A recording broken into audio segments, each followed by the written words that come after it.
ओम शांति। आज हम मीठे बाबा की मीठी मुरली सुनेंगे। बाबा के अव्यक्त रूप से चले हुए महावाक्यों का रिवाइज्ड कोर्स है। आज की वाणी की ओरिजिनल डेट है 27 नवंबर 1989। वाणी का सार है शुभ भावना और शुभ कामना की सूक्ष्म सेवा। सबसे पहले बाबा अभी हमें पिछले सप्ताह से सर्विस के प्रति कितना ध्यान खिंचवा रहे हैं। अब वो तो हुई जो सर्विस दिखाई देती है, तन मन धन से होती है ना। लेकिन यहाँ बाबा सूक्ष्म सेवा की बात कर रहे हैं। और सूक्ष्म सेवा किस विधि से? शुभ भावना और शुभ कामना की सूक्ष्म सेवा। तो सुनते हैं बाबा के महावाक्य। बाबा कहते हैं, आज विश्व कल्याणकारी बाप दादा अपने विश्व कल्याणकारी साथियों को देख रहे हैं। है ऐसा स्वमान? हम बाबा के साथी हैं, विश्व कल्याणकारी साथी है ना। तो बाबा किस स्वमान में हम स्थित कर रहे हैं? हम भगवान के साथी, विश्व कल्याणकारी बाप के विश्व कल्याणकारी साथी हैं। सभी बच्चे बाप के विश्व कल्याण के कार्य में निमित्त बने हुए साथी हैं। बाबा ने हमें निमित्त बनाया है विश्व कल्याण के कार्य में। सभी के मन में सदा यही एक संकल्प है कि विश्व की परेशान आत्माओं का कल्याण हो जाए, है ना ऐसा संकल्प। हम बाबा जो रहम दिल बाबा है, रहम दिल बाबा के रहम दिल बच्चों के अंदर सदा ये संकल्प, ये भावना रहती है कि विश्व में जो इतनी दुखी, अशांत, परेशान आत्माएं हैं, इनका कल्याण हो जाए। चलते फिरते कोई भी कार्य करते मन में यही शुभ भावना है। ये जो बेहद की शुभ भावना है। देखो, भक्ति में भी मनुष्य हद की शुभ भावना रखता है और कभी कभी रखता है कि हाँ, इस आत्मा का कल्याण हो जाए, उसको वो मिल जाए। लेकिन ये बेहद की शुभ भावना सर्व आत्माओं की परेशानियों से मुक्ति हो जाए, सर्व आत्माएं परेशानी से शान में स्थित हो जाए। ये जो बेहद की सदा की शुभ भावना है, ये बच्चों के अंदर रहती है। तो बाबा कहते, भक्ति मार्ग में भी भावना होती है, लेकिन भगत आत्माओं की विशेष अल्पकाल के कल्याण प्रति भावना होती है ना। वो ये भी कहेंगे सर्वे भवन्तु सुखिनः। तो उसमें भी सर्वे भवन्तु सुखिनः में भावना क्या है कि अल्पकाल की प्राप्ति, जिसको जो चाहिए वो मिल जाए, है ना। किसी को गाड़ी चाहिए मिल जाए, घर चाहिए मिल जाए, स्वास्थ्य चाहिए मिल जाए। तो ये जो अल्पकाल के कल्याण की भावना भक्ति में भी होती है। लेकिन आप ज्ञानी तो आत्मा बच्चों की ज्ञान युक्त कल्याण की भावना आत्माओं के प्रति सदा काल और सर्व कल्याणकारी भावना है। हम बच्चे तो ज्ञानी तो आत्माएं हैं ना। तो ज्ञानी तो बच्चों को तीनों कालों का ज्ञान है ना। दुनिया में भगत आत्माएं त्रिकालदर्शी नहीं है, ना ही उनको यथार्थ सुख, यथार्थ शांति का परिचय है। इसलिए वो ऐसी कल्याणकारी भावना नहीं रखते जैसे हम बच्चे रखते। तो हमारी जो कल्याण की भावना है वो कैसी है? ज्ञान युक्त कल्याण की भावना। और ज्ञान युक्त कल्याण की भावना क्या है? आत्माओं के प्रति ये भावना कि सदा काल और सर्व का कल्याण हो जाए। हर आत्मा बाबा से 21 जन्म के वर्षे का अधिकारी बन जाए। हर आत्मा सुख शांति संपत्ति का राज्य बाबा से वर्षे के रूप में ले। अभी बाबा का बनकर बाबा से वर्षा ले ले। ये भावना हम बच्चों के अंदर है। आपकी भावना वर्तमान और भविष्य के लिए है कि हर आत्मा अनेक जन्म सुखी हो जाए, अनेक जन्म तक सुखी हो जाए, ऐसी भावना है। और यही भावना तो हमें रूहानी सेवा के लिए प्रेरित करती है ना। हर आत्मा की जो हम मनसा से, वाचा से, कर्मणा से, तन से, मन से, धन से जो सेवा करते हैं, उसका आधार क्या है? वो क्या है जो हमें प्रेरता है इस रूहानी सेवा के लिए? वो यही भावना है कि हर आत्मा को बाप से सदा सुख का वर्षा मिल जाए, क्योंकि सुख शांति का आधार पवित्रता है। और पवित्रता के लिए पहले तो बाबा का बनना होगा। इसीलिए बाबा का परिचय देना, बाबा से बच्चों को मिलाना संगम युग में, ये कार्य क्यों करते हैं? क्योंकि ये शुभ भावना है कि हर आत्मा बाप से सुख का वर्षा ले ले। तो बाबा कहते हैं कि बाबा कहते हैं कि आपकी भावना वर्तमान और भविष्य के लिए है कि हर आत्मा अनेक जन्म सुखी हो जाए, प्राप्तियों से संपन्न हो जाए, क्योंकि अविनाशी बाप द्वारा आप आत्माओं को भी अविनाशी वर्षा मिला है। तो स्वयं जब बाबा से इतनी प्राप्ति करते हैं तो ये भावना होती है कि हमारे हमजिन्स भी, भाई बहनें भी अपने पिता से अविनाशी प्राप्तियां करें। आपकी शुभ भावना का फल विश्व की आत्माओं को परिवर्तन कर रहा है। देखो, ध्यान देना, ये जो शुभ भावना है ना, हर बच्चे को बाप से वर्षा मिले, ये शुभ भावना आत्माओं को परिवर्तन कर रही है और आगे चलकर प्रकृति सहित परिवर्तन हो जाएगा।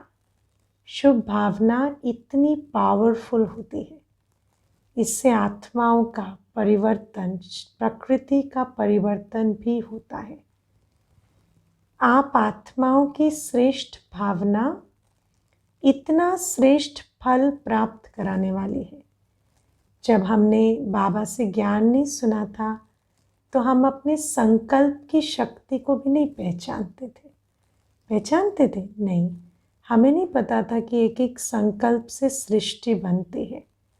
ऐसे ही हो सकता है कई बच्चों को आज तक ये अनुभव नहीं होगा, लेकिन बाबा की वाणी से आज समझ आता है कि हमारी जो ये शुभ भावना है, इसका श्रेष्ठ फल कितना निकलता है कि आत्माएं और प्रकृति दोनों इससे परिवर्तन होते हैं। तो बाबा कहते, आप आत्माओं की श्रेष्ठ भावना इतना श्रेष्ठ फल प्राप्त कराने वाली है। इसीलिए विश्व कल्याणकारी आत्माएं गाई जाती हो। विश्व का कल्याण हमारी शुभ भावना, शुभ कामना से होता है। तो बाबा कहते, इतना अपनी शुभ भावना का महत्व जानते हो? अपनी शुभ भावना को साधारण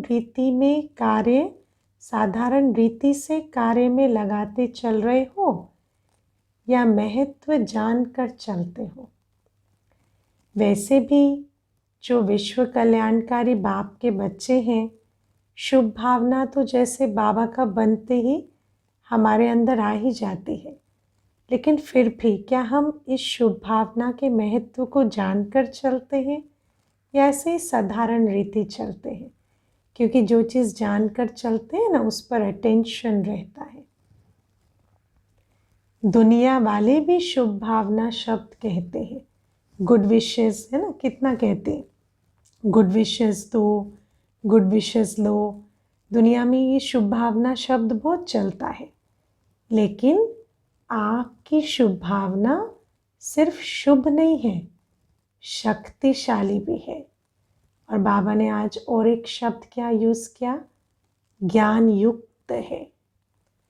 ज्ञान युक्त शुभ भावना है हमारी, सदा काल की शुभ भावना है, सर्व कल्याणकारी शुभ भावना है और शक्तिशाली शुभ भावना है। क्योंकि हमारी शुभ भावना में ज्ञान की शक्ति समाई हुई है, याद की शक्ति समाई हुई है, प्राप्ति की अनुभूति की शक्ति समाई हुई है। तो हमारी शुभ भावना ऐसे ही नहीं है, बहुत शक्तिशाली शुभ भावना है। क्योंकि आप संगम युगी श्रेष्ठ आत्माएं हो।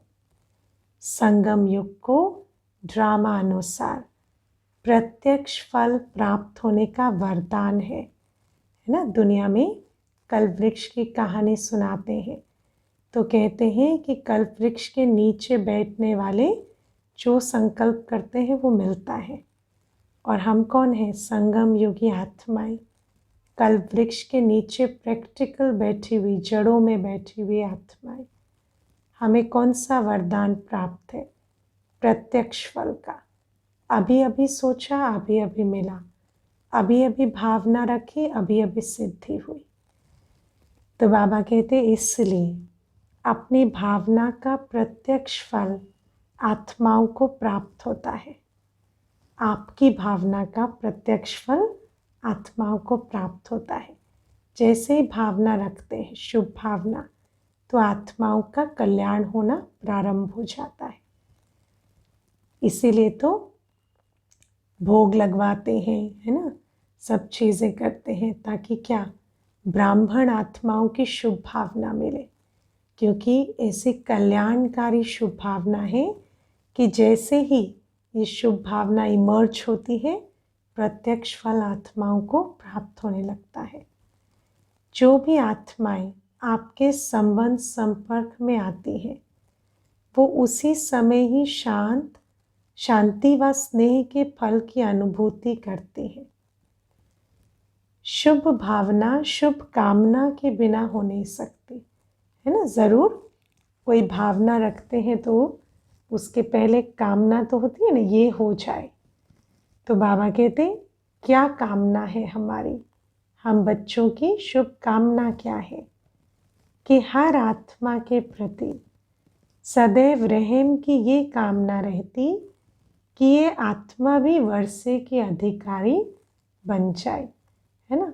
हमारी ये कामना नहीं होती इसे कुछ थोड़ा मिल जाए, हमारी तो ये कामना होती इसे तो सागर ही मिल जाए, इसे तो सर्व प्राप्ति कराने वाला बाप ही मिल जाए, बाबा के वर्षे के अधिकारी बन जाइए। हर आत्मा के प्रति तरस पड़ता है कि ये हमारे ही तो ईश्वरीय परिवार के हैं, तो इससे वंचित क्यों रहे। शुभ कामना रहती है ना, शुभ कामना और शुभ भावना, ये सेवा का फाउंडेशन है। सेवा कोई बस रस्म प्रमाण करने की बात नहीं है। सेवा के लिए बाबा हमेशा कहते हैं रहम दिली। रहम दिली से क्या इमर्ज होता है? शुभ भावना और शुभ कामना, ये सेवा का फाउंडेशन है। जैसे बीज डालते हैं तो उसमें फिर पानी से सींचते हैं ना उसे, तो ज्ञान का बीज बोया, लेकिन शुभ भावना और शुभ कामना के पानी से उसे सींचना पड़े। सेवा का फाउंडेशन है शुभ भावना शुभ कामना। कोई भी आत्माओं की सेवा करते हो, अगर आपके अंदर शुभ भावना शुभ कामना नहीं है तो आत्माओं को प्रत्यक्ष फल की प्राप्ति नहीं हो सकती। ज्ञान तो सुन लेंगे लेकिन जो वायुमंडल में उनको अनुभव होता है, जैसे सेंटर पर आते हैं, मधुबन जाते हैं, तो कहते हैं ना, यहाँ आकर ऐसा लगा जैसे मन शांत हो गया, खुशी हुई, ऐसा लगा जैसे कुछ मिला हो। तो जो प्रत्यक्ष फल मिलता है, सुख शांति का अनुभव होता है इंस्टेंट, वो जो फल है वो बिना शुभ भावना शुभकामना के नहीं मिलेगा। तो बाबा कहते एक सेवा होती है नीति प्रमाण रीति प्रमाण, है ना, जो सुना है वो सुनाना है। बाबा ने कहा है परिचय देना है, तो नियम प्रमाण दे दिया, एक ये सेवा होती है। दूसरी सेवा है अपनी शुभ भावना शुभ कामना के द्वारा, है ना। दूसरी सेवा है दिल से, आत्मा के कल्याण की भावना जो है वो हमें सेवा के लिए प्रेरित करती है। आपकी शुभ भावना बाप में भी भावना बिठाती है ना। जब हमारे अंदर आत्मा के लिए शुभ भावना होती है तो उसकी भी तार बाबा के साथ अच्छी जुड़ती है और बाप द्वारा फल की प्राप्ति कराने के निमित्त बन जाती है। और बाबा भी हमारे द्वारा किसी आत्मा को कुछ दे पाता है जब हमारे अंदर शुभ भावना होती है। शुभ भावना कहाँ दूर बैठी हुई किसी आत्मा को भी फल की प्राप्ति कराने के निमित्त बन जाती है। देखो शुभ भावना की पहुँच कितनी है ना। शुभ भावना के द्वारा बाबा आत्मा को प्राप्ति करा पाता है। शुभ भावना के द्वारा हम यहाँ बैठे हैं, पर किसी आत्मा को सुख शांति की अनुभूति कराना, ये भी करा पाते हैं बाबा से लेकर। जैसे साइंस के साधन है ना, दूर बैठे आत्माओं से समीप का संबंध कराने के निमित्त बन जाते हैं। साइंस के तो कमाल सब देख ही रहे हैं, है ना। एक कमरे में बैठे हैं और पूरी दुनिया से आत्माएं उस कमरे में जैसे उपस्थित हो जाती हैं साइंस के साधन के द्वारा।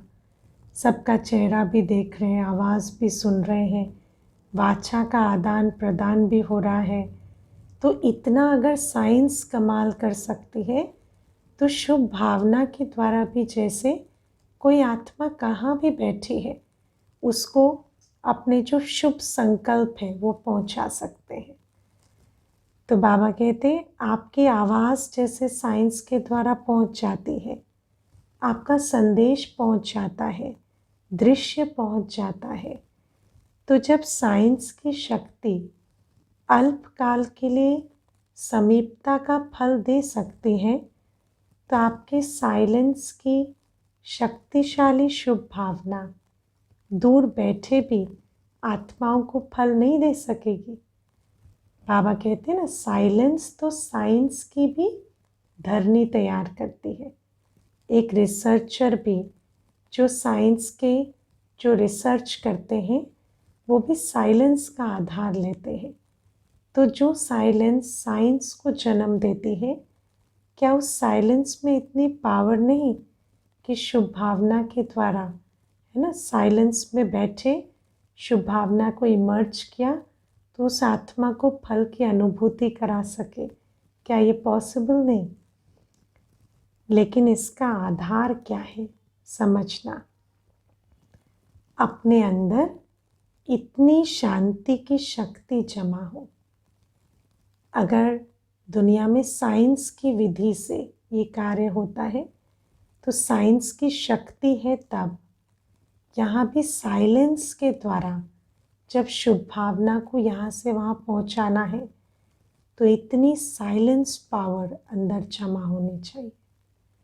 आत्मा ने इतना अशरीरीपन का अभ्यास, इतना शांति के सागर से योग युक्त रहने का अभ्यास किया हो।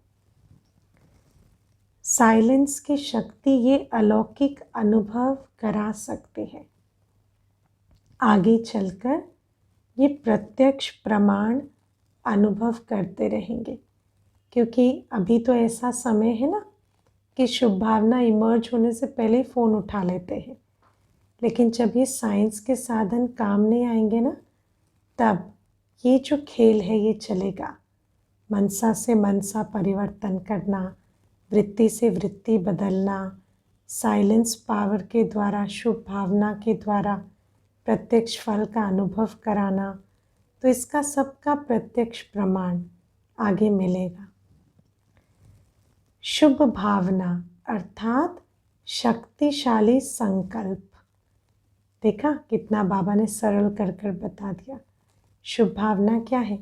संकल्प ही है, लेकिन शक्तिशाली संकल्प जो स्थायी रहे, है ना।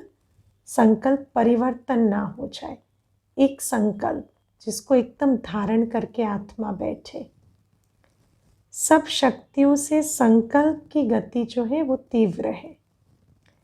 जितने भी साइंस ने तीव्र गति के साधन बनाए हैं, उन सब से तीव्र गति संकल्प की है ना। साइंस में भी आप किसी से कनेक्ट होना चाहेंगे, नंबर डायल करेंगे कि लॉगिन करेंगे तो टाइम लगेगा। संकल्प तो 1 सेकंड भी नहीं लेता। कितनी तीव्र गति है संकल्प की।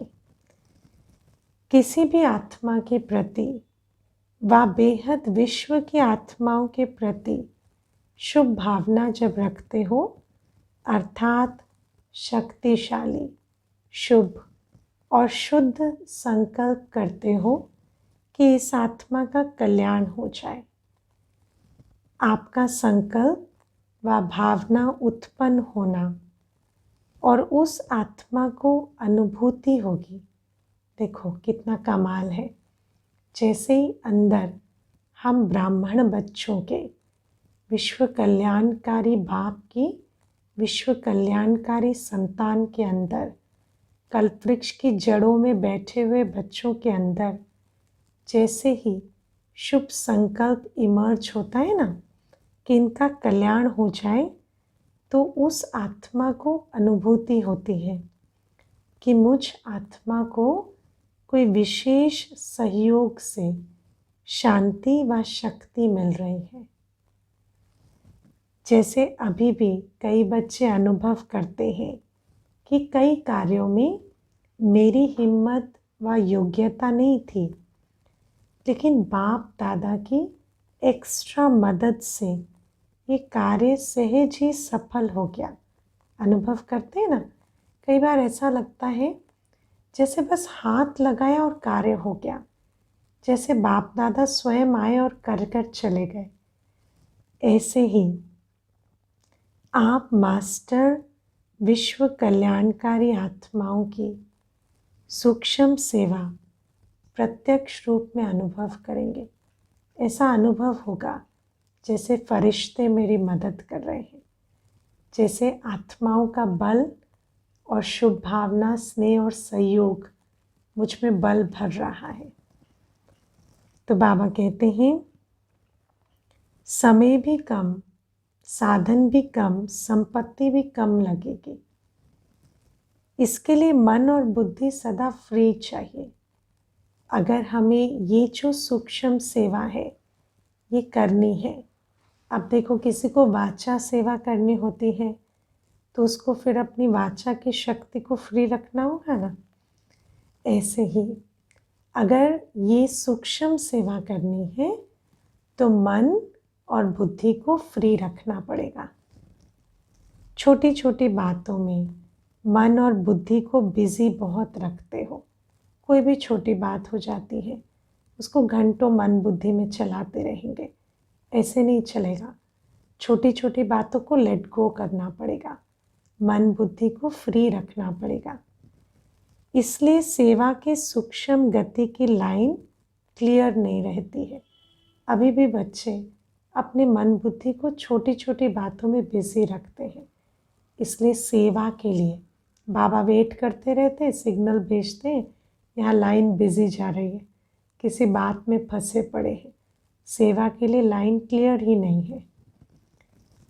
साधारण बातों में भी अपने मन और बुद्धि की लाइन को एंगेज बहुत रखते हो। इसलिए ये सूक्ष्म सेवा तीव्र गति से नहीं चल रही है। इसके लिए विशेष अटेंशन क्या देना है? एकांत और एकाग्रता, एकांत, एक के अंत में मन बुद्धि बिजी रहे, किसी और बात, पुरानी दुनिया की बातों के अंत में ना जाए। और एकाग्रता, एकांत प्रिय आत्माएं कितना भी बिजी होते फिर भी बीच बीच में 1 घड़ी 2 घड़ी निकालकर एकांत का अनुभव कर सकते हैं। जिनकी एक में लगन होती है ना, वो कितना भी बिजी हो, बीच बीच में एक बाबा के अंत में चले जाते। एकांत प्रिय आत्मा ऐसी शक्तिशाली बन जाती जो अपनी सूक्ष्म शक्तियाँ, मन बुद्धि को जिस समय चाहे जहाँ चाहे एकाग्र कर सकते हैं। जो एकांत प्रिय होते हैं ना, वो बार बार मन बुद्धि को और बातों से निकाल मीठे बाबा के पास ले जाते हैं, तो उनके मन बुद्धि बहुत शक्तिशाली हो जाते हैं और एकाग्रता भी आ जाती है। फिर जब चाहे, जितनी देर चाहे, मन बुद्धि को जहाँ भी लगा पाते हैं। चाहे बाहर की परिस्थिति हलचल की भी हो, लेकिन ट्रेनिंग की है ना, इसलिए एकांत प्रिय आत्मा एक के अंत में सेकंड में एकाग्र हो जाएगी। जैसे सागर के ऊपर लहरों की कितनी आवाज़ होती है, कितनी हलचल होती है, लेकिन सागर के अंत में हलचल नहीं होती। ऐसे, और जिसको अभ्यास होगा ना कि वो जो ऊपर की हलचल को पार कर अंदर डुबकी लगाने का, वो हलचल से फिर घबराएगा नहीं। जब चाहेगा अंदर डुबकी लगाकर सागर के अंदर की गहराई को अनुभव करेगा। ऐसे ही जो आत्मा हलचल में बीच बीच में एकांत में रहने का अभ्यास करती है, वो जब चाहे डुबकी लगाकर सागर के अंत में जाके बैठ सकते हैं। तो जब एक के अंत में ज्ञान सागर के अंत में चले जाएंगे तो हलचल समाप्त होकर एकाग्र बन जाएंगे। सुना सूक्ष्म सेवा क्या है ना। और फिर बाबा से एकाग्रता की शक्ति से सब कुछ लेकर आत्माओं को अपनी शुभ भावना की डोर से बांधकर दाता, मास्टर दाता बन देते चले जाएंगे।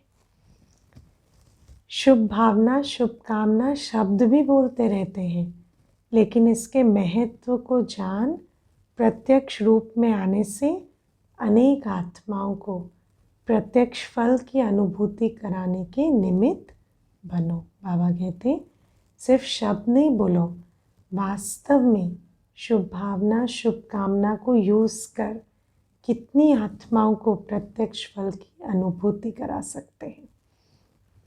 अच्छा, अब टीचर्स की बात। टीचर्स का तो काम ही है सेवा। टीचर्स का महत्व ही सेवा है।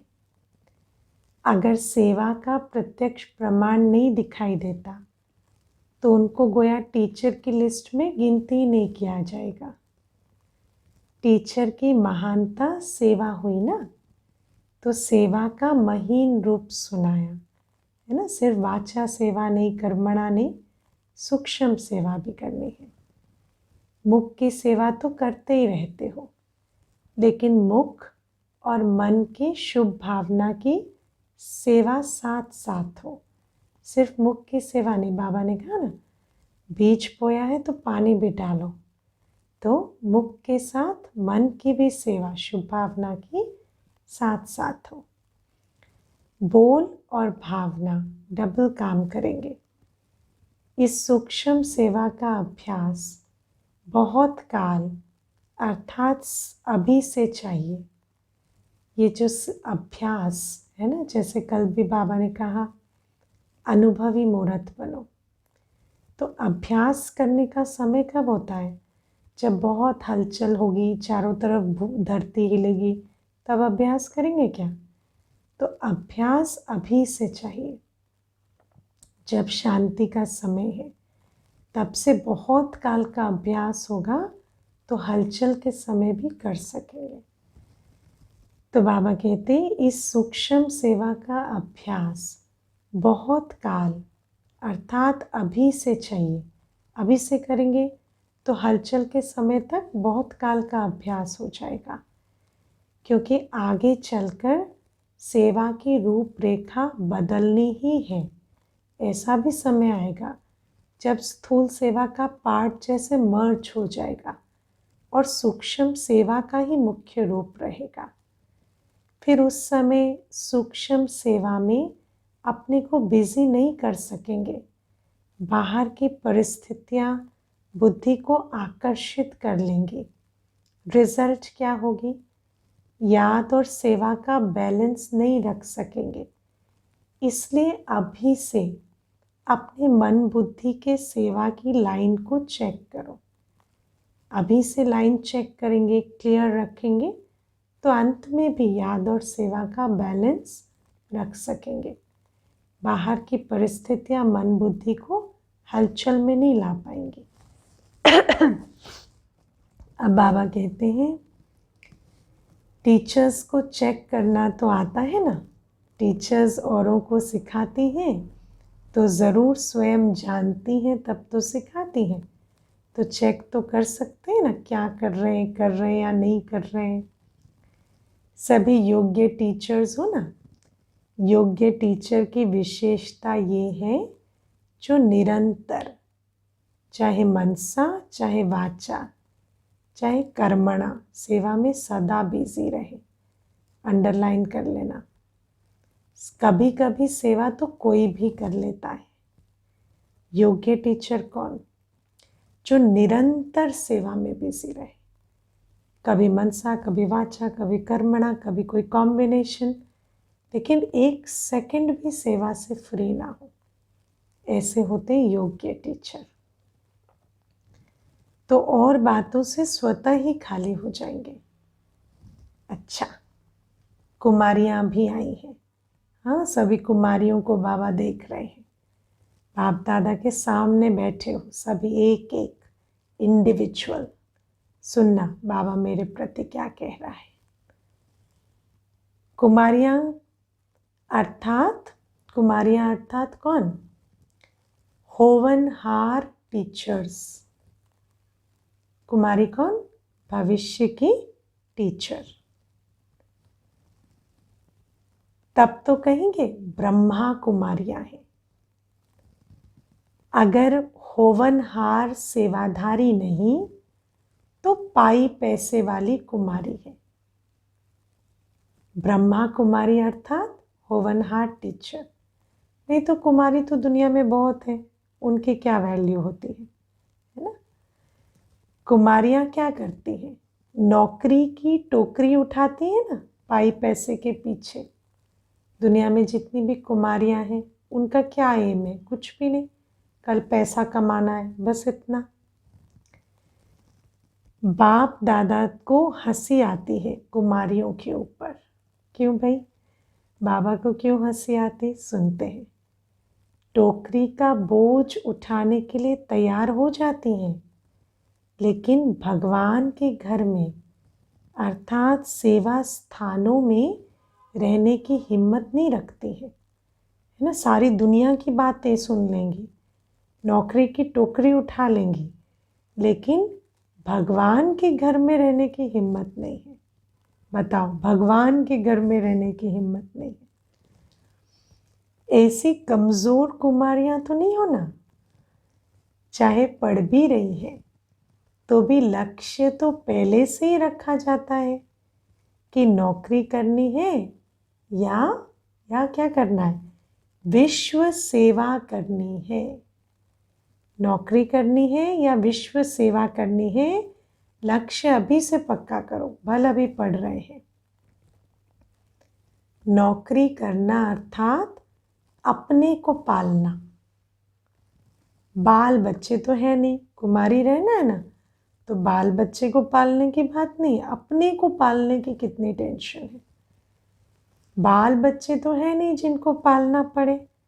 नौकरी इसलिए करते हैं कि आराम से अपने को पालते रहें, चलते रहें। विश्व की आत्माओं को बाप की पालना दे, ये लक्ष्य रखो। अपने को पालने की फिक्रात छोड़ो, वो तो बाबा पलकों में बिठा के रखेगा। अभी क्या लक्ष्य रखो? विश्व की आत्माओं को बाप की पालना देनी है। जब अनेक आत्माओं के निमित्त बन सकते हैं तो सिर्फ अपनी आत्मा को पालना, उसके आगे ये क्या हुआ? अनेकों की दुआएं लेना। ये कमाई कितनी बड़ी है। उस कमाई में 5,000 5 लाख भी हो जाए भले। कब 5 लाख बोल रहे हैं बाबा? 89 में। हाँ, उस कमाई में भल 5 लाख भी हो जाए, लेकिन ये जो कमाई है, अनेक आत्माओं की दुआएं, ये कितनी बड़ी कमाई है। क्या अंतर है दोनों में? वो विनाशी कमाई है, ये अनेक आत्माओं की दुआएं अविनाशी कमाई है। बहुत अंतर है दोनों में। और ये साथ जाएगी अनेक जन्मों के लिए। वो 5 लाख कहाँ जाएंगे? या घर में या बैंक में रह जाएंगे, सब यही रह जाएंगे। लक्ष्य सदैव ऊंचा रखा जाता है, साधारण नहीं। संगम युग पर इस एक अभी के जन्म में इतना गोल्डन चांस मिलता है बेहद की सेवा में निमित्त बनने का। पूरे कल्प में ये एक ही चांस मिलता है। सतयुग में भी ये ऑफर नहीं मिलेगी। नौकरी के लिए भी अखबार देखते रहते हैं ना कि कोई ऑफर मिले। बाप स्वयं सेवा की ऑफर कर रहे हैं। भगवान का ऑफर लेटर आया है। तो योग्य राइट हैंड बनो। साधारण ब्रह्मा कुमारी भी नहीं बनना, योग्य राइट हैंड बनना। नौकरी करते हैं तो कितनी तैयारी करते हैं, बिना क्वालिफिकेशन के मिलते हैं क्या? तो ब्रह्मा कुमारी भी साधारण नहीं, योग्य बनना है मुझे। योग्य सेवाधारी नहीं बनते तो सेवा करने के बजाय सेवा लेते रहते हैं। योग्य सेवाधारी बनना कोई मुश्किल बात नहीं है। जब योग्य सेवाधारी नहीं बनते तो डरते हो, कैसे होगा, चल सकेंगे व नहीं, है ना? और जो डर गया सो, है ना, तो जीते रहो का वरदान देना है। इसलिए योग्य सेवाधारी बनना है। योग्यता नहीं होती है तो डर लगता है। जो योग्य होता है ना, वो बेपरवाह बादशाह होता है। चाहे स्थूल योग्यता, चाहे ज्ञान की योग्यता, मनुष्य को मूल्यवान, वैल्यूएबल बनाती है। योग्यता मनुष्य को मूल्यवान बनाती है। चाहे स्थूल योग्यता है, कोई विशेषता है, चाहे ज्ञान की योग्यता है। कितनी बड़ी आज बात बाबा समझा रहे। इसलिए अपने को योग्य बनाना है। योग्यता नहीं तो वैल्यू नहीं रहती। वैल्यूएबल जीवन की भी वैल्यू नहीं रहती, योग्यता नहीं हो तो। कितनी बड़ी बात है। सेवा की योग्यता सबसे बड़ी है। ऐसे योग्य आत्मा को कोई बात रोक नहीं सकती। योग्य बनना माना मेरा तो एक बाबा, बस, और कोई बात नहीं, है ना? और बाबा के यज्ञ में योग्य बनने का आधार क्या? सबसे पहली योग्यता, दिल में एक बाबा। और बाबा कौन है? बाबा तो सागर है, गुणों का, कलाओं का, शक्तियों का। तो एक बाबा से फिर हम योग्य बन ही जाएंगे। सुना कुमारियों ने? सुन लिया अच्छे से? हाँ, देखते हैं अच्छे से सुना या नहीं सुना, धीरे धीरे मालूम पड़ेगा। अच्छा, कुमार भी बहुत आए हैं। हाँ, अभी कुमार सामने आ जाए। कुमार दौड़ बहुत लगाते हैं, सेवा में भी अच्छे उमंग से दौड़ लगाते रहते हैं। लेकिन कुमारों की विशेषता और महानता यही है कि आदि से अब तक निर्विघ्न कुमार हो। आदि से अब तक निर्विघ्न कुमार हो। अगर कुमार निर्विघ्न कुमार है तो ऐसे कुमार बहुत महान गाए जाते हैं, क्योंकि दुनिया वाले भी कुमारियों के बजाय कुमारों के लिए समझते हैं कि कुमार योग्य बन जाए ये मुश्किल है ना, क्योंकि कुमारों के रजिस्टर में बहुत दाग लगते रहते हैं दुनिया में भी। इसीलिए सोचते हैं लड़कियां कुमारियां जो होती हैं दुनिया के रूप से भी कहेंगे ये तो फिर भी ठीक रहते, कुमार ठीक रहे बड़ा मुश्किल। तो बाबा कहते यहाँ भी बाबा के कुमार भी निर्विघ्न रहे, है ना। ऐसा नहीं विघ्न नहीं आएंगे, लेकिन विघ्न हमारे रजिस्टर को खराब ना करे। लेकिन कुमार ही विश्व को चैलेंज करें कि आप तो असंभव कहते हो, लेकिन हम निर्विघ्न कुमार हैं। ऐसे विश्व को सैंपल दिखाने वाले कुमार महान कुमार है। विश्व के आगे जो एग्जाम्पल नहीं उसका सैंपल बने, ऐसे कुमार महान कुमार है। बाप दादा ऐसे कुमारों को सदा ही दिल से मुबारक देते हैं। समझा? अभी अभी बहुत अच्छे, अभी अभी कोई विघ्न आया तो नीचे ऊपर हो गए, ऐसे नहीं। कुमार अर्थात ना तो समस्या बनना है और ना समस्या में हार खानी है। कुमार कुमारियों से भी नंबर आगे जा सकते हैं। कहते हैं ना, एक कुमार 100 कुमारियों के बराबर हो सकता है, लेकिन निर्विघ्न कुमार हो। क्योंकि कुमारों को बहुत करके यही विघ्न आता है कि कोई साथी नहीं है, कोई साथी चाहिए, कंपेनियन चाहिए, तो किसी ना किसी रीति से अपनी कंपनी बना देते हैं। कंपनी बना देते हैं, यहाँ तक भी ठीक है ना, कि कुमारों का संगठन बन जाता है, उठना बैठना शुरू हो जाता है। फिर बाबा क्या कहते हैं, कोई कोई कुमार तो कंपेनियन भी बना देते हैं और कोई कंपनी में आते हैं। बातचीत करना, बैठना, फिर कंपेनियन बनाने का भी संकल्प आता है। क्योंकि एक बाबा को साथी नहीं बनाया तो हमेशा देहधारी की कंपनी की खींच होती रहेगी।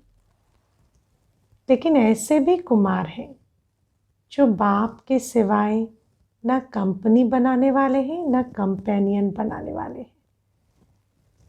सदा बाप की कंपनी में रहने वाले कुमार सदा सुखी रहते हैं।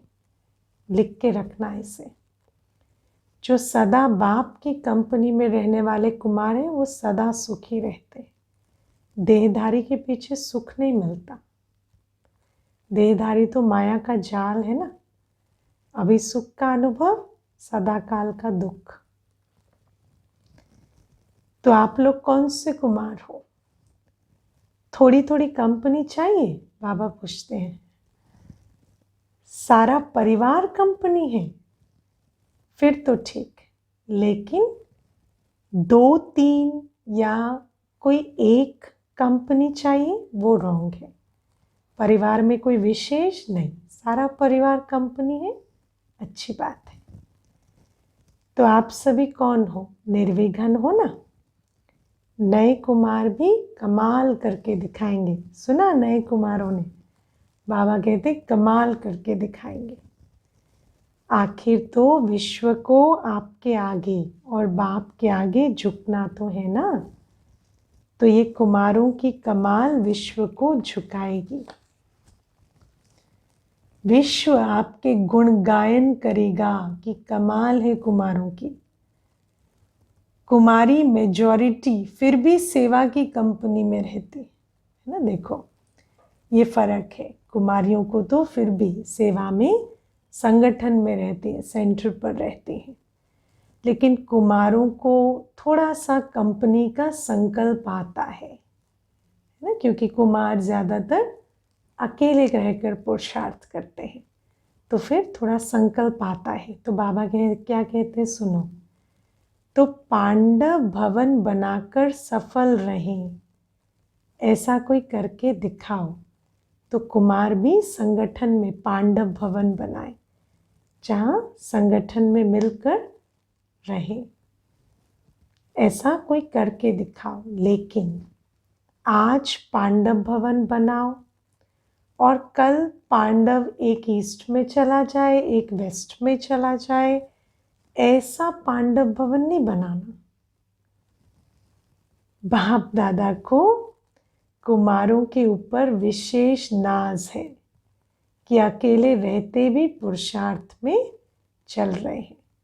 ये है कमाल कुमारों की। कुमार आपस में 2-3 साथी बनकर क्यों नहीं चलते? साथी सिर्फ फीमेल ही होनी चाहिए, 2 कुमार भी फीमेल ही होनी चाहिए ऐसा नहीं है, 2 कुमार भी रह सकते हैं, लेकिन 1-2 के निर्विघ्न साथी होकर रहे, है ना। फिर एक दूसरे को संदोष ना लगाए, एक दूसरे को ना समस्या स्वरूप बने, है ना समस्या में उलझे, इस प्रकार के रहे। अभी ये जलवा नहीं दिखाया है। समय पर 1-2 के सहयोगी बने तो क्या नहीं हो सकता है, और बातें आ जाती हैं। इसलिए बाप दादा पांडव भवन बनाने के लिए मना कर देता है, क्योंकि संगठन में भी एक दूसरे के संस्कारों के साथ निर्विघ्न होकर चलना ऐसा किसी ने दिखाया नहीं, इसलिए बाप दादा पांडव भवन बनाने की बात को भी इतना, है ना, एनकरेज नहीं करते, मना कर देते हैं। लेकिन सैंपल कोई करके दिखाए, ऐसा नहीं पांडव भवन बनाकर फिर जो निमित्त दादी दीदियां हैं उनका टाइम लेते रहो। कैसे टाइम लेते हैं? पांडव भवन बनाया, फिर रोज एक नई विघ्न खड़ा कर दिया, फिर दादी दीदियों का टाइम उसी में जा रहा है। निर्विघ्न हो, एक दूसरे से योग्य कुमार हो, है ना, संभालने वाले हो, एक दूसरे को विघ्न प्रस्तुत करने वाले नहीं, संभालने वाले हो। फिर देखो कितना अच्छा नाम होता है। सुना कुमारों ने? योग्य कुमार बनो, निर्विघ्न कुमार बनो, सेवा के क्षेत्र पर खुद समस्या नहीं बनो, लेकिन समस्या को मिटाने वाले बनो। फिर देखो कुमारों की बहुत वैल्यू होगी, क्योंकि कुमारों के बिना भी सेवा नहीं हो सकती। हो सकती है कुमारों के बिना सेवा कहाँ होती है? तो कुमार क्या करेंगे? सब बोलो, बोलो भाई, निर्विघ्न कुमार बनकर दिखाएंगे। हाँ, बाप दादा के सामने कुमारों ने खड़े होकर वायदा किया, तो हर कुमार दृढ़ संकल्प करे।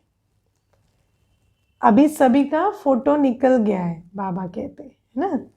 ऐसे नहीं समझना कि हम उठे तो किसी ने देखा नहीं, फोटो निकल गया। अच्छा है, हिम्मते बच्चे मददे बाप, और सारा परिवार आपके साथ है। अच्छा, चारों ओर के सर्व बच्चों को सदा बाप दादा अपने स्नेह के सहयोग की छत्र छाया सहित दिल से सेवा की मुबारक दे रहे हैं। देश विदेश के सेवा के समाचार मिलते रहते हैं। हर एक बच्चा अपने दिल का सच्चा समाचार भी देते रहते हैं। सच्चाई के पत्र भी जाते हैं और सेवा के भी। खास विदेश के पत्र ज़्यादा आते रहते हैं। तो सेवा के समाचार देने वाले बच्चों को मुबारक भी, और साथ में सदा स्व सेवा और विश्व सेवा में सफलता भव का वरदान दे रहे हैं। स्व सेवा और विश्व सेवा में सफल भव का बाबा वरदान दे रहे हैं।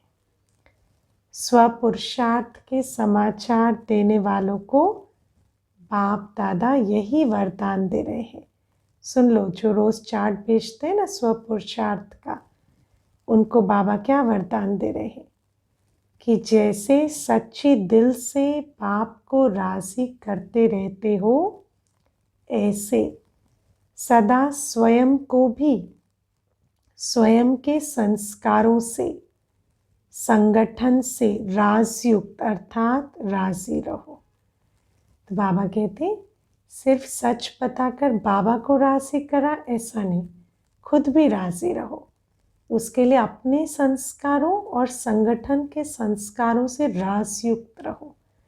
हर एक के संस्कारों के राज को दिल में रखेंगे ना, तो फिर क्या क्यों नहीं आएगी, राजी रहेंगे।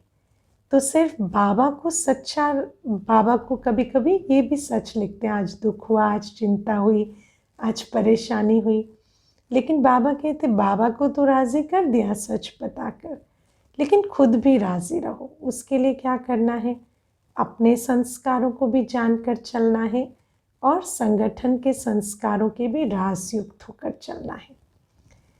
एक तो के संस्कारों के राज को भी जानना, परिस्थितियों को भी जानना, यही राजयुक्त स्थिति है।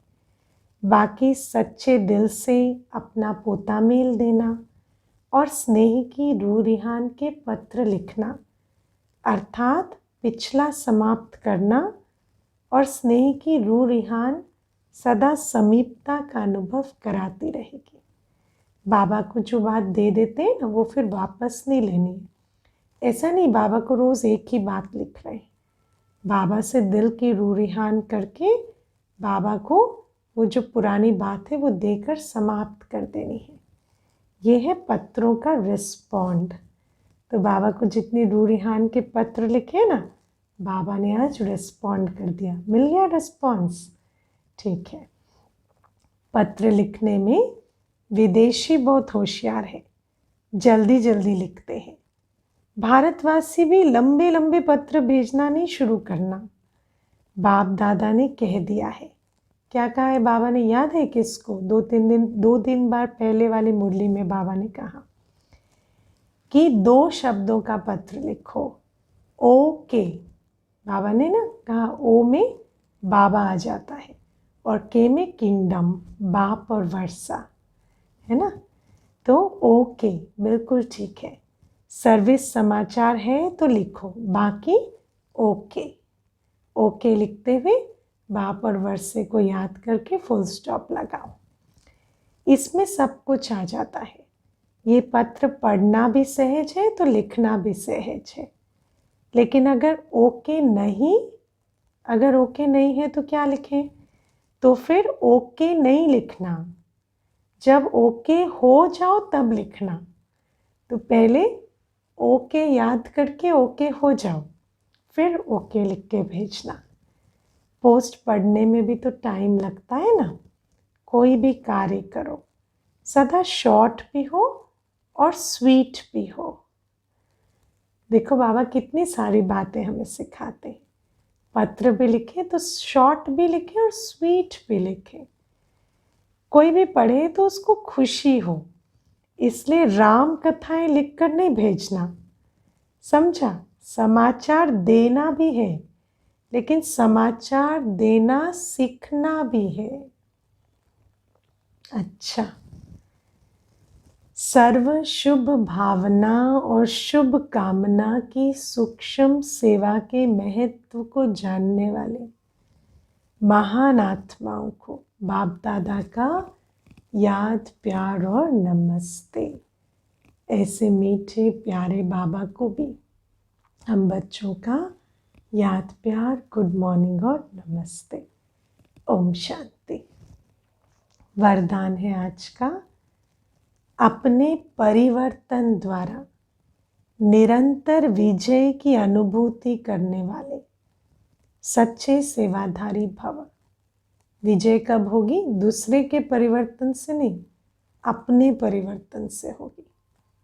और इससे विजय भी होगी और सेवा भी होगी। कल बाबा ने कहा ना, इसको नहीं देख, अपने आप को देखो और परिवर्तन करो। जैसे निरंतर योगी बने हो, ऐसे निरंतर विजयी बनो तो सच्चे सेवाधारी बन जाएंगे। क्योंकि विजयी आत्मा जब हर संकल्प, हर कदम में विजय का अनुभव करती है तो उनका ये परिवर्तन देखकर अनेक आत्माओं की सेवा स्वतः होती है। उनके नैन रूहानियत का अनुभव कराते हैं। चलन बाप के चरित्रों का साक्षात्कार कराती है। मस्तक से मस्तक मणि का साक्षात्कार होता है। ऐसे अपनी अव्यक्त सूरत से सेवा करने वाली विशेष आत्मा को ही सच्चा सेवाधारी कहा जाता है। स्लोगन है, विशेषताएं व गुण दाता की देन है। दाता को देखो, व्यक्ति को नहीं। किसी व्यक्ति में कोई विशेषता है या गुण है तो दाता की देन है। उस विशेषता को देखते हुए उस दाता को याद करो जिसने वो विशेषता या गुण दिया। रचना को देखते रचयिता याद आए। ओम शांति।